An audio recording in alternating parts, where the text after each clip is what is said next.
Itu saya mulai mengkristal ingin meneliti benar nggak sih orang-orang ini turunan Nabi. Akhirnya saya kumpulkan, saya gunakan metodologi ilmu sejarah dalam meneliti sebuah peristiwa sejarah, dan saya masih yakin mereka waktu itu turunan Nabi. Makanya saya menasihati, ternyata dari Nabi Muhammad ke bawah punya anak Fatimah, sahih. Fatimah punya anak Husain, sahih. Husain punya anak Ali Zainal Abidin, sahih. Ali Zainal Abidin punya anak Muhammad Al-Baqir, sahih. Punya anak namanya Ja'far Shadiq, sahih. Ja'far Shadiq punya anak Ali Al-Uraidi, sahih. Ali Uraidi punya anak namanya Muhammad An-Naqib, sahih. Muhammad An-Naqib punya anak namanya Isa, sahih. Isa punya anak Ahmad, sahih. Ahmad punya anak Ubaid. Ini mentok.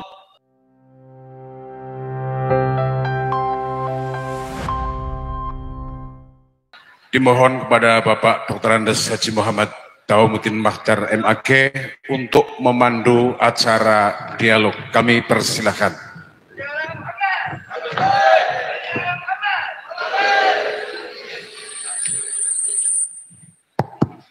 Assalamualaikum warahmatullahi wabarakatuh. Bismillah, alhamdulillah.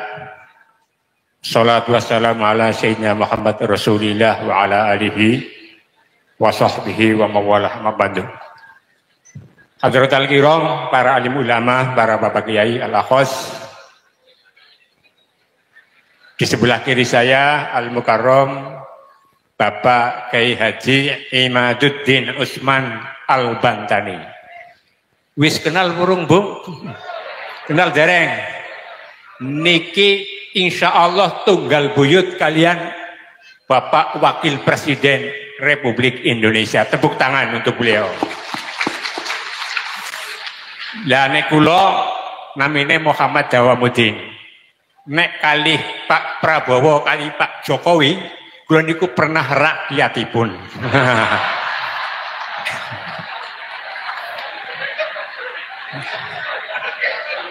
Al-Mukarram Gus Imdad dari Kesugihan, leres nggih Gus Imdad. Al-Mukarram Bapak Kiai Haji Wahib Hasbullah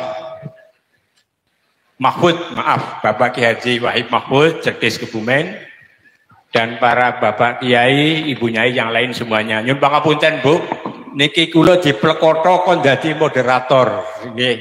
Ning wong nyong tamu nggih nderek mawon. Napa malih sing dawuh niku Romo Kiai Wahib Cerdes. Niki sebelah kula niki asmanipun Bapak Kiai Haji Imaduddin. Sing teng medsos wis ramene luar biasa. Ibu-ibu pada nyekel Android apa ora? Intinya ngaten Bu, nggih. Seniki niki ramen tengaring pembahasan teng HP, aja ngomong Android, ngomong antara pendapat yang mengatakan para habib di Indonesia yang secara vertikal bersambung dengan Ubaidillah itu dinyatakan tidak terkonfirmasi, alias cara masih Mas Canoa Bu. Kira-kira kayak gue. Teng Indonesia tetap ada yang namanya zuriyah Nabi, tetap ada. Cuma yang mana yang asli, mana yang canoa, dan nanti sedikit Pak Kiai diberi penjelasan. Ben nggak usah lama-lama, wis sore ge, sudah sore. Ning kula nyuwun ibu-ibu ampun kesel kondur nggih. Rungokaken. Sebab banyak sekarang ada orang berpendapat yang lebih baik salah mencinta daripada salah membenci. Nah, termasuk saya ini niki mandan ngeh, bahasa ngeh apa ya? Mandan connect dengan pembahasan Habib ketika tahun 2003 saya pergi haji bareng dengan Romo Wahib. Di WA nang kamar ana pembahasan bab Habib. Suwe-suwe mandan nyokot. Suwe-suwe cocok, alias kula secara pribadi setuju dengan pendapat yang mengatakan bahwa Habib jalur keturunan Ubaidillah itu terputus, tidak tersambung sampai Nabi Muhammad SAW. Sebelum ada pendapat yang baru yang bisa mengalahkan pendapatnya Bapak Kiai Imad. Monggo kami serahkan, Yai. Mungkin nggak lama-lama, cukup 10 menit maksimal. Siap. Untuk membedakan mana yang asli, mana yang KW. Kami persilakan, monggo. Siap, Yai Dawab. Assalamualaikum warahmatullahi wabarakatuh. Alhamdulillah, salatan wassalaman ala rasulillah, amma ba'du. Bahwa di Indonesia sejak tahun 1832 ada orang-orang dari Yaman datang, marga As-Segaf, Al-Habsyi, Al-Idrus bin Syihab bin Yahya bin Smith. Itu seperti leluhurnya Habib Ricik, Habib Bahar, Habib Topik Segaf, Habib Lutfi bin Yahya. Mereka leluhurnya datang ke Indonesia mengaku sebagai keturunan Nabi besar Muhammad sallallahu alaihi wasallam. Kiai-kiai kita dulu husnudzon karena pada waktu itu jumlah mereka tidak terlalu banyak dan yang ada itu akhlaknya masih bagus-bagus. Ama kiai itu luar biasa cium tangannya, luar biasa menghormatinya. Akhirnya dengan berjalannya waktu sampai tahun 2015-an ini mulai keluar caci maki kepada pemerintah, caci maki kepada ulama NU, caci maki kepada Banser, caci maki kepada ketua Ansor. Kemudian saya di dalam hati ragu, apa benar orang-orang model begini adalah keturunan daripada Rasulullah Muhammad sallallahu alaihi wasallam. Tapi waktu itu saya tidak ada sedikit pun terlintas ingin meneliti. Di hati ada keraguan, tapi saya menggunakan metodologi menasehati. Saya bikin video bahasa Arab agar tidak dipahami orang untuk menasihati para kabib-kabib ini bahwa seyogianya kepada para orang-orang yang mengaku dirinya keturunan Nabi agar anak-anaknya tidak diberitahu bahwa mereka keturunan Nabi, agar tidak sombong. Itu masih ada videonya di YouTube Islam Aktual TV. Itu di up oleh seorang mahasiswa dari UIN Syarif Hidayatullah. Tapi rupanya itu tidak menjadi sebuah perhatian dari para habib-habib itu. Kemudian saya membuat puisi juga dengan bahasa Arab dengan judul Ya Fatimah binten Nabi. Di situ saya adukan dengan bahasa Arab supaya tidak juga dipahami oleh orang-orang awam. Nasihat niatnya kepada para habaib itu agar mereka kemudian ada orang yang menasihati dengan bahasa Arab ini. Dan saya masih yakin mereka waktu itu keturunan Nabi. Makanya saya menasehati. Karena di dalam kitab keluarga Wali Songo juga ada riwayat bahwa keluarga Wali Songo adalah keturunan baginda Nabi besar Muhammad, tetapi akhlaknya bagus-bagus. Akhlaknya para Wali Songo itu bagus-bagus, akhlaknya sopan-sopan, tawadu, pinter-pinter. Ilmunya ada yang hafal Quran, ada yang hafal Fathul Mu'in, ada hafal Alfiyah, kadang Bukhari juga ada yang hafal. Di Banten itu ada yang hafal kitab Bukhari dan Fathul Mu'in.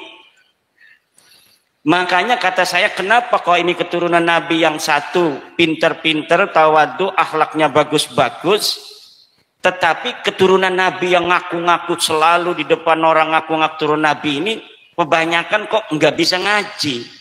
Akhlaknya sombong-sombong, suca caci maki. Akhirnya pada tahun 2022 saya mulai membaca kitab-kitab nasab.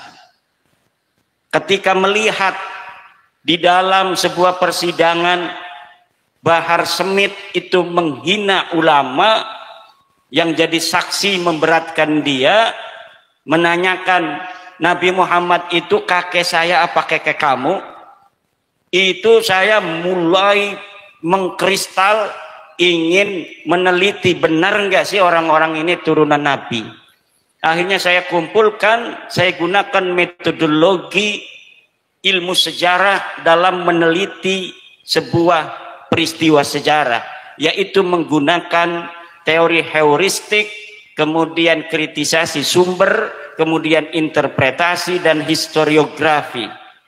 Dari heuristik itu saya kumpulkan kitab-kitab yang bicara tentang nasab-nasab keturunan Nabi Muhammad SAW dari mulai abad ke-4, ke-5, ke-6, ke-7, ke-8, ke-9 sampai abad ke-14 Syamsul Zahirah. Kemudian saya urutkan susunan Ba'lawi ini, yang saya jadikan sampel adalah silsilahnya Rizik Syihab dan Bahar Smith. Kemudian yang satu ini kurang bagus, ini yang saya urut seret.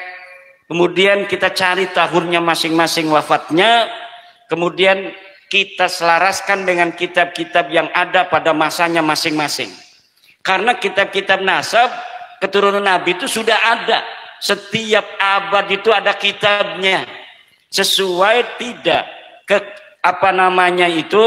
pengakuan mereka yang katanya mereka itu adalah keturunan dari Alwi bin Ubaid bin Ahmad bin Isa bin Muhammad An-Naqib bin Ja'far Ali Al-Uraidi bin Ja'far Shadiq bin Ali Muhammad Al-Bakir bin Ali Zainal Abidin bin Husain bin Fatimah bin Nabi Muhammad sallallahu alaihi wasallam.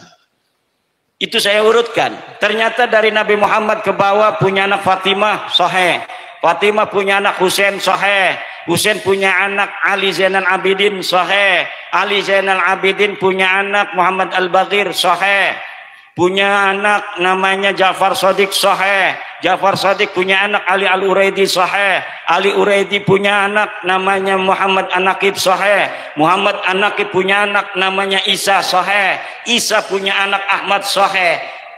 Ahmad punya anak Ubaid. Ini mentok. Ahmad bin Isa itu wafatnya 345. Berarti kita cari kitab yang ada di abad ke-4. Ada kitab Sirri Silsilatil Alawiyah. Di abad ke-4 Alawi bin Ubaid ini, Ubaid ini wafatnya 383, punya anak namanya Alwi, wafatnya 400 Hijriah. Saya cari kitab-kitab yang ada di abad ke-5, yaitu saya temukan 3 kitab.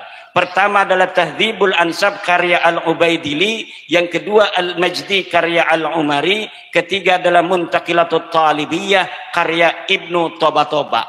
3 kitab ini tidak mencatat leluhur para kabib-kabib di Indonesia. Ini yang bernama Ubaid sebagai keturunan Nabi Muhammad tidak dicatat. Tidak ada kitab-kitab di abad ke-5 yang mencatat Ubaid sebagai anaknya Ahmad bin Isa.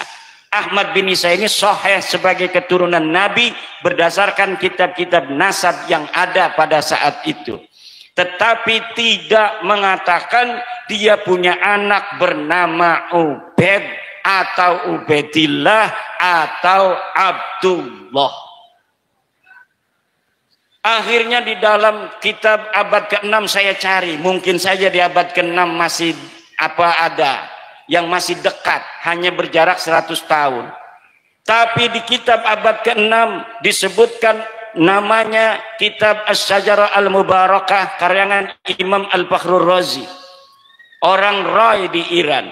Sedangkan Ahmad bin Isa ini anak-anaknya ada di Roy Iran. Imam Fakhrur Razi yang hidup di Iran di Roy itu bertetangga dengan anaknya Ahmad bin Isa dari jalur Muhammad bin Ahmad bin Isa. Nanya-nanya, berapa anaknya kakek kamu Ahmad bin Isa? 3. Pertama Muhammad, Ali, Husain. Tidak ada anak bernama Ubaidillah, tidak punya cucu namanya Alwi. Abad ke-6 rungkad. Laka sing nyatet dheweke turun Nabi. Abad ke-7 ditemukan kitab Al-Fahri. Apakah betul itu keluarga Kabib itu ditulis di abad ke-7 yang namanya Alwi? Ali punya anak namanya Muhammad, Muhammad punya anak namanya Alwi lagi. Kan mereka ada di abad ke-6. Apakah ditulis sebagai turun Nabi? Tidak. Abad ke-6, kitab Al-Fahri, kitab As-Sajalah Mubarakah. Kemudian abad ke-7, kitab Al-Fahri. Abad ke-8, kitab Al-Asili. Tidak ada satupun yang mencatat keluarga Khabib ini, keturunannya ke atas, leluhurnya itu sebagai keturunan Nabi. Teaya alias ora ono. Abad ke-7 ke-8 rungkan. Abad 9 Ibnu Inabah mengarang kitab Umdatut Talib Al-Kubra. Di dalam kitab itu mencatat nama Ahmad bin Isa dan anaknya. Tidak ada nama Ubaid dicatat sebagai anak Ahmad. Tidak ada Ubaid, Alwi, Muhammad, Syahid Mirbat, Paqi Muqaddam dicatat pada abad ke-9 sebagai keturunan baginda Nabi. 550 tahun sejak wafatnya Ahmad bin Isa 345 sampai kemudian keluarga Ba'lawi ini, leluhurnya Rizik Syihab mencatat di dalam kitabnya sendiri namanya Al-Burqatul Musyiqah 895 Hijriah bahwa dia keturunan Nabi dari jalur Ahmad bin Isa yang wafat 345 itu. Jadi ada kekosongan riwayat, kekosongan dalil selama 550 tahun. Tidak dicatat, tidak dikenal Ubaid ini sebagai anaknya Ahmad bin Isa 550 tahun. Setelah 550 tahun baru mereka mencatat nama diri mereka sebagai keturunan Nabi. Nah, Kiai Dawam sekarang ini nyatet anak saya 3, ceret. Tahun 2024. Kemudian anaknya Ki Dawam mencatat, dia anaknya Ki Dawam punya anak 3, nyatet lagi. Terus cucu-cucunya Ki Dawam sampai 550 tahun anaknya cuma 3. Dadan, Didin, Dudun. 3 misalnya anaknya. Dicatat terus sampai 550 tahun bahwa Kiai Dawam anaknya 3. Dadan, Didin, Dudun. Pas 550 tahun yang akan datang, tahun 2524 ada orang yang nyangkol bahwa Kiai Dawam punya anaknya 4, Dadan, Didin, Dudun tambah 1 Dodon. Lah iki kira-kira adanya Dodon yang diaku oleh anaknya Dodon, keturunannya si Dodon yang ada 500 tahun lagi, bahwa saya juga keturunan dari Kiai Dawam. Dulunya Kiai Dawam ini adalah ketua PCNU Kabupaten Kebumen. Pengen punya keturunan leluhur yang ketua PCNU. Dia nyangkol sama namanya Kiai Dawam yang katanya punya anaknya 4. Padahal di kitab-kitab lainnya keturunan Kiai Dawam nulisnya selama 550 tahun setiap generasi anak butuh buyut jangka wareng kerepek balung udah gantung siwur itu semuanya nyatet anaknya Ki Dawam cuma 3, Dadan, Didin, Dodon. Tidak ada anaknya bernama Dadan, Didin, Dudun. Tidak ada anaknya bernama Dodon. Maka adanya Dodon ini palsu apa asli? Asli apa palsu? Kalau tidak ada nama Ubaid disebutkan sebagai anaknya Ahmad selama 550 tahun, leluhur Habib ini namanya Ubaidillah, punya anak namanya Alwi.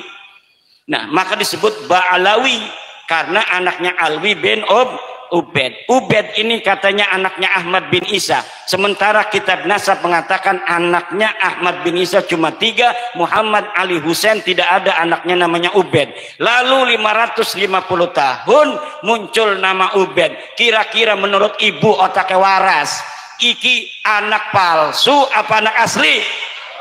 Asli apa palsu? Ya mekonon beres kuis.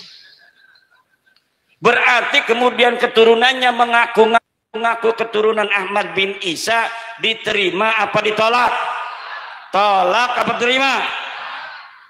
Karena Ahmad bin Isanya ini adalah keturunan Nabi, Ketika dia tidak terverifikasi sebagai keturunan Ahmad bin Isa, berarti dia tidak terverifikasi sebagai keturunan baginda Nabi besar Muhammad sallallahu alaihi wasallam. Maka disimpulkan oleh saya bahwa kabib-kabib yang ada di Indonesia ini semuanya, baik bin Syihab, Ba'lawi bin Al-Idrus, bin Yahya, bin Semit, As-Segaf, semuanya bukan keturunan baginda Nabi besar Muhammad sallallahu alaihi wasallam. Kemudian Pak, Bu, ada seorang doktor dari Badan Riset dan Inovasi Nasional mendukung kajian ilmiah saya itu. Benar Kiai katanya itu, mereka bukan turun Nabi. Kenapa? Karena mereka sudah tes DNA. Keluarga mereka di Yaman sudah tes DNA 180 orang dan terverifikasi hasil tes DNA mereka menyatakan mereka bukan keturunan Nabi. Keturunan Nabi haplogrupnya J1, mereka haplogrupnya G. Jangankan mereka keturunan Nabi, keturunan Arab saja bukan. Akhirnya ketika tes DNA ini kuat, mereka sekarang berfatwa bahwa tes DNA hukumnya haram. Karena apa? Kalau tidak haram nanti takut dites DNA. Dan ini dapat dipertanggungjawabkan secara ilmiah. Demikian, sementara saya kembalikan kepada sang moderator.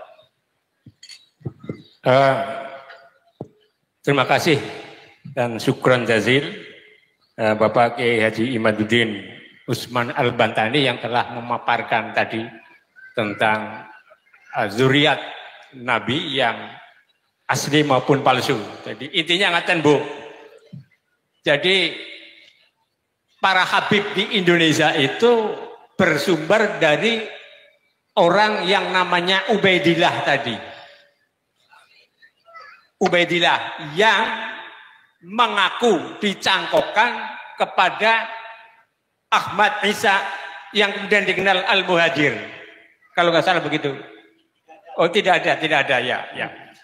Jadi tadi kiasnya, analoginya tadi saya punya anak 3, Muhammad Dawam, mantan ketua PJNU Kebumen, mantan ya. Itu anaknya cuma 3, Didin, Dadan, Dudun. Lah barang wis 550 tahun kok ana berita Pak Dawam gue anaknya 4, terus apa sih? Dodon. Nah, lah Dodon inilah niki ingkang sejajar dengan Ubaidillah. Alias kalau Dodon itu ditulis anaknya Pak Dawam itu salah.